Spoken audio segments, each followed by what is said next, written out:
నేను అంటున్న కేటీఆర్, నీకు దమ్ముంటే, నీవు నిజంగా మగాడివైతే నీ అయ్యని తీసుకొని అసెంబ్లీకి రా. ఎందుకు బజార్లలో తిరిగి పిచ్చి కుక్క లెక్క మురుగుతున్నారో నాయన? నువ్వు అసెంబ్లీకి వచ్చే చేత కాదా? దమ్ము లేదా? అసెంబ్లీకి వచ్చే దమ్ము లేని దద్దమ్మలు ఇవాళ బీఆర్ఎస్ నాయకుల కనీసం ఇంగితం లేకుండా నువ్వు మాట్లాడుతున్న మాట.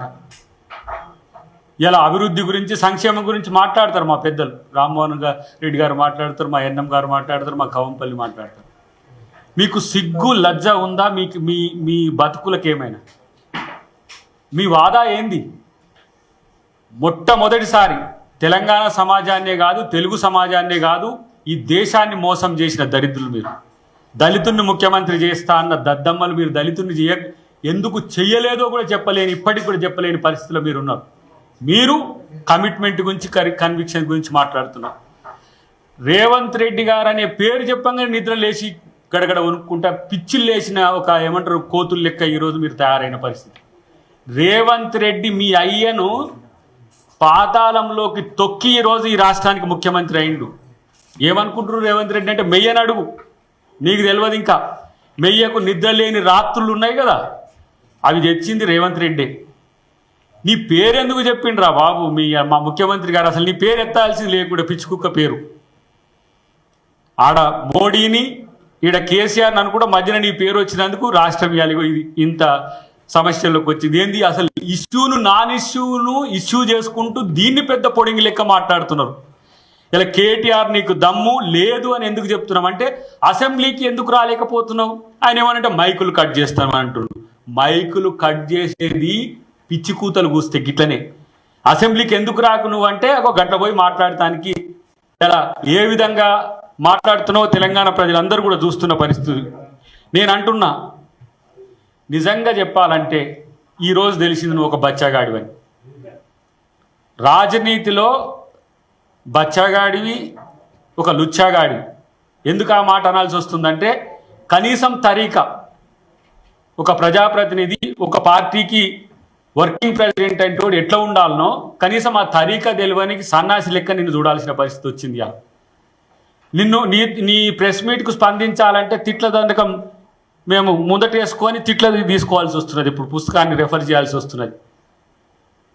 ఒక ప్రజాప్రతినిధి, ఒక పార్టీకి వర్కింగ్ ప్రెసిడెంట్ అంటే ఇంత నీచమైన, నికృష్టమైన స్థాయికి దిగజారుతాడనైతే మేము అనుకోలేని పరిస్థితి వచ్చింది. నేను అంటున్నా, 8 లక్షల కోట్ల అప్పులు చేసిండ్రు, లక్షల కోట్లు దోచుకొని తిన్న దొంగలు మీరు.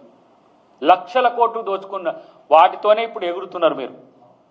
వాటితోనే ఎగురుతున్నారు. ఇప్పుడు ఈ ఎగురాట్ల ఎక్కడి నుంచి అహంభావ పూరిత ధోరణి ఎక్కడి నుంచి వచ్చిందంటే, డబ్బు ఉన్న మదం, ఆ మస్తి తలకెక్కి మాట్లాడుతున్న తీరు చూస్తే మరి ఇట్లా రెచ్చగొట్టడానికి చేసే ప్రయత్నాల్లో భాగమని తెలిసినప్పటికి కూడా ఇలా నువ్వు చేస్తున్న కామెంట్లను చూసి, మీరు మాట్లాడుతున్న తీరును చూసి ఇలా మేము స్పందించాల్సి వస్తున్నది. ఏమి తెలంగాణ కేవలం మీకు సంబంధించిన అంశం, మీ జాగీర్ అనుకుంటుండ్రా? ఎక్కడున్నారు మెయ్య? నువ్వు ఎక్కడున్నారు? సాగరారం అప్పుడు ఎక్కడున్నారు? కాంగ్రెస్ పార్టీ దగ్గర పోయి సోనియా గాంధీ గారి కాళ్ళు మొక్కి పార్టీని విలీనం చేస్తా అన్న రోజులు మర్చిపోయిండ్రా మీరు? తెలంగాణ ఉద్యమం, సాగరహారం జరిగిన రోజుల్లో మీ ముఖాలే కనపడలేదు కదా బాబు. పైగా అక్కడ హరీష్ రావుతో ఒకటి దీక్షను పెట్టించి టీఆర్ఎస్ వల్ల నా సభకు రాకుండా చేసిండ్రు. కాంగ్రెస్ పార్టీలో విలీనం చేస్తా అని తిరిగిండు మెయ్య నెల 2 నెలలు. ఆ రోజు కొట్లాడిన వాళ్ళం ఇక్కడ ఉన్నాం. ఆ రోజు సాగరహారానికి సంబంధించి ఒక్కసారి హిస్టరీ తోడితే తెలుస్తుంది. మేము ఉద్యమకారులం అయినా మీకు ఇంకెక్కడిదిరా బాబు? మీరు భారత్ రాష్ట్ర సమితి, ఇంకా జై తెలంగాణ అనుకుంటా సారమ్ముతారు, జై తెలంగాణ అంటారు, దొంగతనం చేస్తారు, జై తెలంగాణ అంటారు, ఫోన్ ట్యాపింగ్ చేస్తారు, జై తెలంగాణ అంటారు. తెలంగాణ పరువును తీస్తున్నా మీరు తెలంగాణకు ద్రోహులుగా మేము చూస్తున్న పరిస్థితి. తెలంగాణ ప్రజలు మీకు నమ్మి అధికారం ఇస్తే లక్షల కోట్లు దోచుకున్న దొంగలు మీరు ఇంకా తెలంగాణ సమాజం మిమ్మల్ని ఎట్లా అంగీకరిస్తుందని మీరు ఇంకా రాజకీయాలకు వస్తున్నారో మీరు ఆత్మపరిశీలన చేసుకోవాల్సిన అవసరం ఉంది.